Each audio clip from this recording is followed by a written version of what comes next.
Sebenarnya semasa idling, gear PRD ni, transmisi kita berada dalam keadaan stall. Okay? Tidak bergerak, tidak berpusing. Tidak kisahlah transmisi apa sekalipun. 480 kah, CVT kah, ECVT kah. Kalau ECVT, transmisi tidak berpusing, enjin pun mati. Semasa di kedudukan P, transmisi dikunci. Semasa di kedudukan R, brake ditahan dan tayar tidak berpusing. Okay? Seperti yang saya terangkan di video saya sebelum ni, roda disambung terus ke transmisi melalui drive shaft. Okay? Jadi kalau roda tidak berpusing, transmisi pun tidak berpusing lah. Okay? Kemudian D pun sama dengan R. Okay? Transmisi tidak berpusing. Tersebut dalam video saya sebelum ni. Tapi itulah, jangan pijak pedal minyak.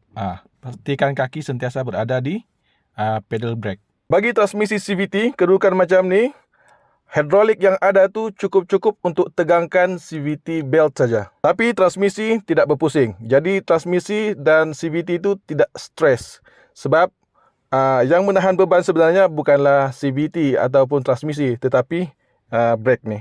Dan juga termasuk brake kaki. Kalau kita tarik gear ke N, yang tu transmisi akan berpusing.